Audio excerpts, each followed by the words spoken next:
We're not urban sprawl, we're not in the middle of the Everglades, and we're not on conservation lands. That's a Florida developer defending a project that would install over 400 houses right on the edge of one of the largest remaining forests in the state.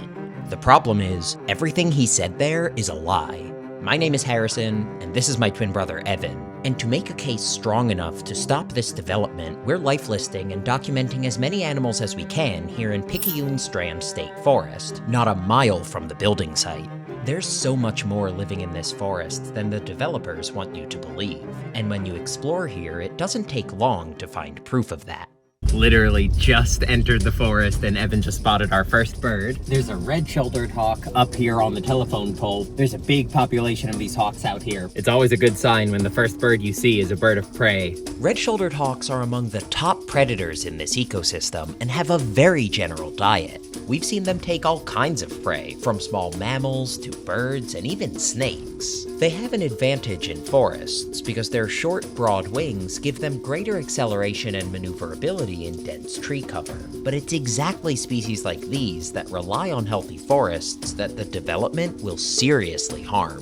The state doesn't give out a lot of information about projects like this, so to understand what they're actually trying to do, we have to go and hear the plan ourselves at the board meeting where it's being presented. We just got to the courthouse in Naples. We have a group of friends with us, and we are going to go explain to them exactly why we cannot destroy the habitat Evan and I are going to get into very soon. And the fact that other people are willing to come out here with us helps a lot. The more people that can lend their voices to these conversations, the more the lawmakers have to listen to their constituents. These are the Collier County Commissioners, the local elected officials for over 415,000 people in Southwest Florida, and they're hearing arguments from these guys, the SWJR Naples Development Group, represented by attorney Richard Jovanovich. Their plan is to convert a large disused orange grove into a 420-plus house development with new road infrastructure along Sable Palm Road, which runs right on the edge of Picayune State Forest, though apparently that's not a problem. We have plenty of gated communities that butt up against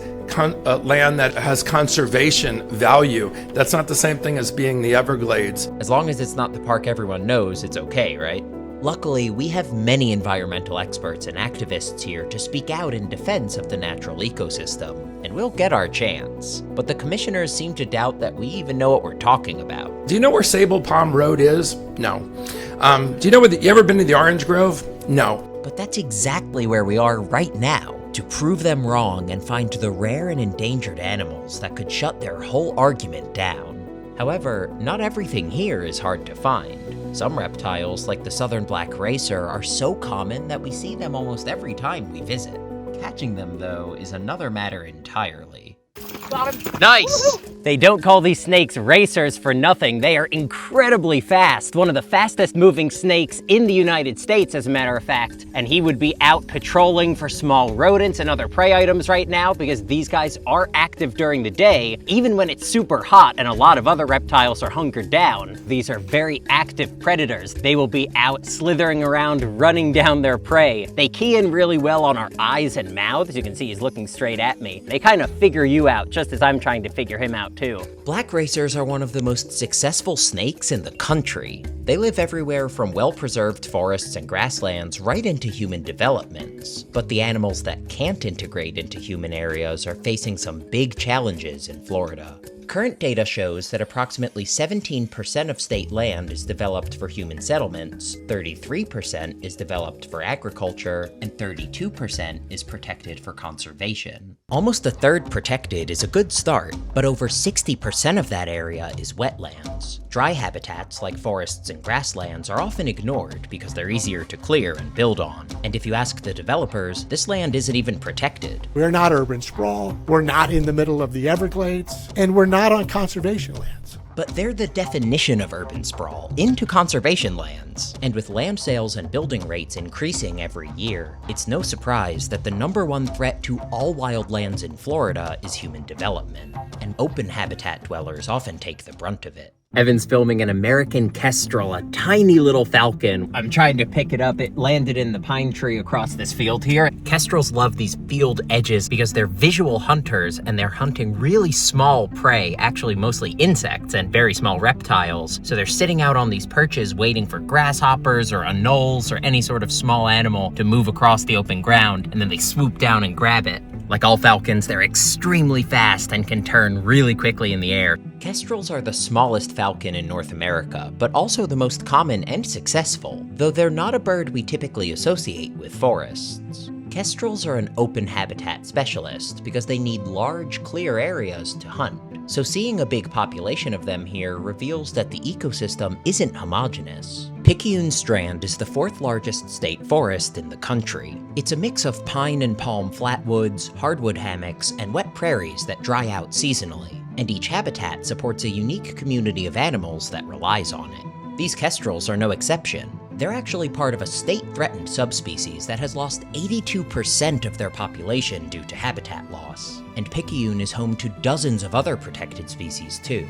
Even the Florida panther, which only has around 150 wild individuals left, is well documented in this forest. But the animals that will feel the damage from development first will be the aquatic ones. So we got this pig frog out of the canal here. This is the only water source we've seen in this area of forest, so I'm not surprised that this is where we're seeing amphibians hanging out. These guys are actually more active when it gets a little bit cooler towards sunset or even at night. Pig frogs are the largest native frogs in this forest, and this guy isn't even fully grown yet, but their large size allows them to take a pretty wide variety of prey. Everything from small insects like you'd expect for a frog, but even larger animals like small snakes and other frogs. Pig frogs are highly opportunistic eaters, so they get by just fine, even being mostly confined to the canals. But what are canals doing in the middle of a forest anyway? Well, it turns out the habitat we see today is very different from its original state.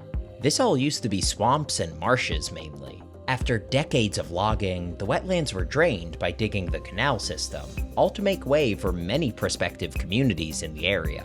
However, the water table is still incredibly high here, so those projects were soon abandoned, but not before the aquatic plants were replaced by upland vegetation like pine trees, palms, and prairie grasses, permanently turning the area from wetlands to forest. It's already changed so much, so we're trying to stop any more disturbance to this emerging ecosystem, because surprisingly, the canals still hold a lot of wildlife.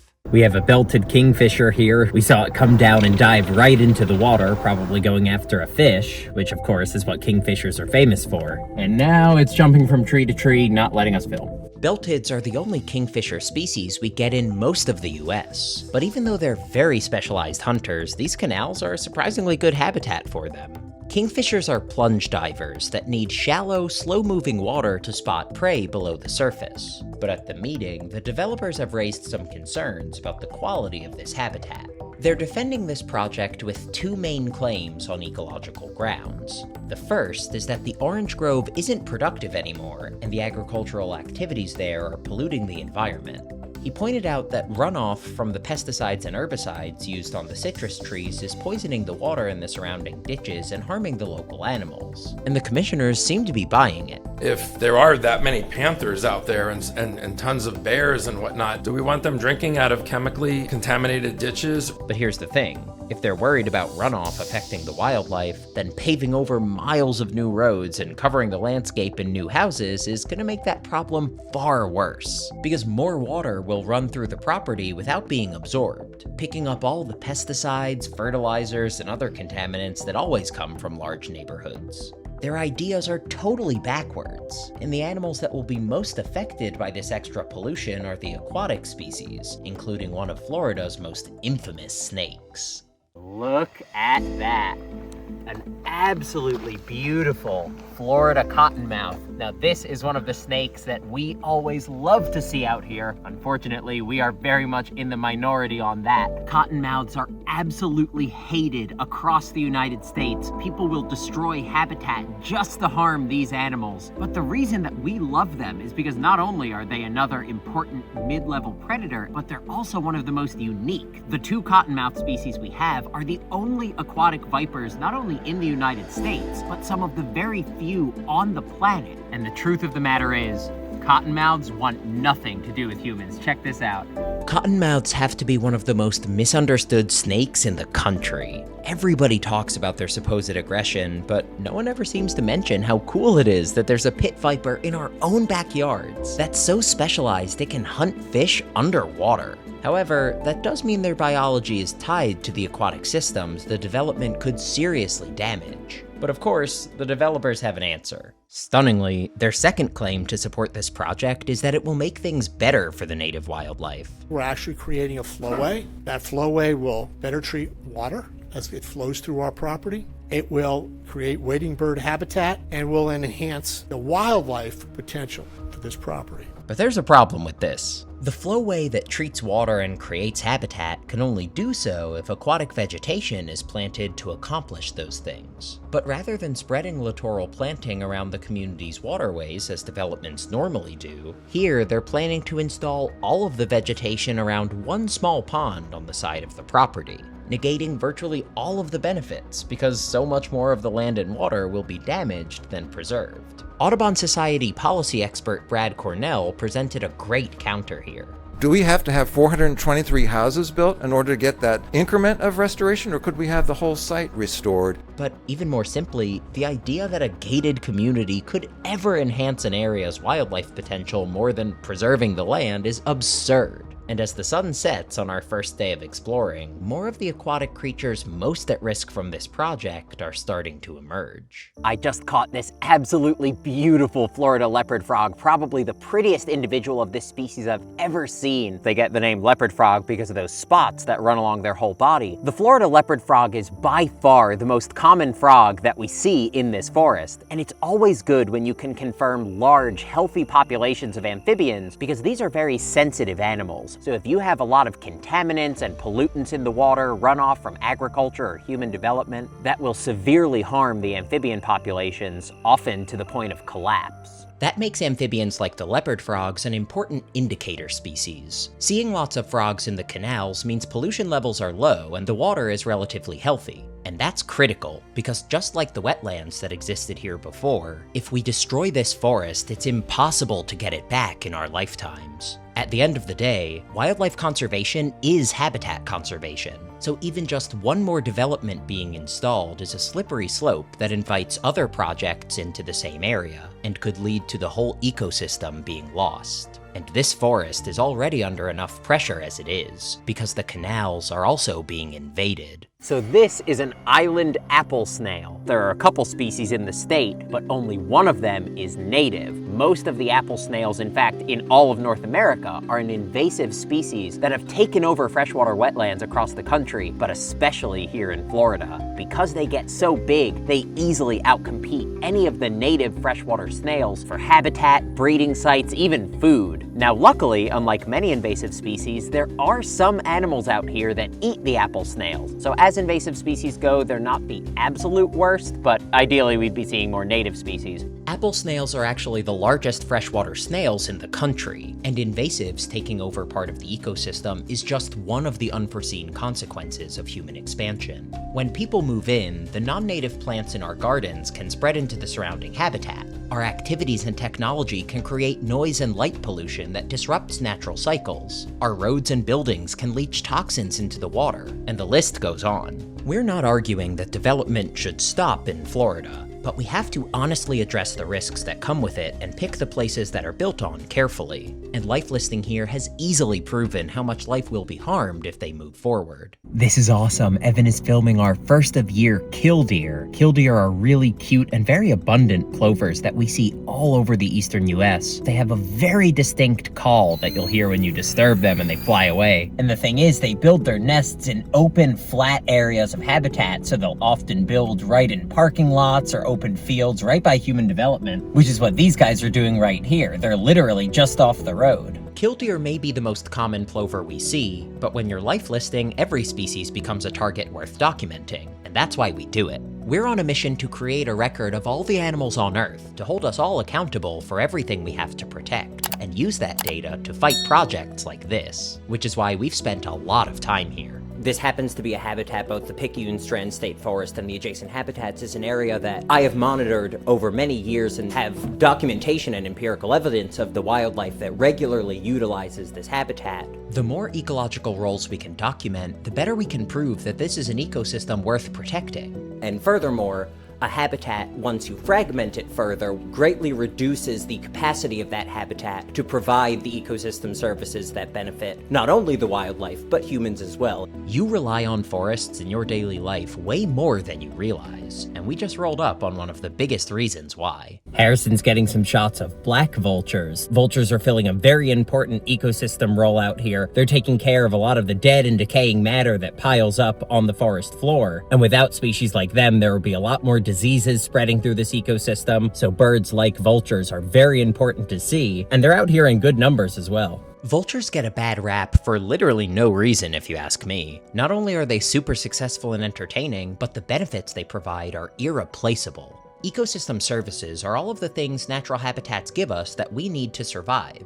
Water filtration from the land, oxygen and timber from the trees, fire risk mitigation from proper vegetation structure. The list is practically endless. And crucially to this argument, The thing that perpetuates those ecosystem services is connectivity and healthy function of the ecosystems that already exist. no matter what the developers claim, if those services are interrupted, there's no getting them back.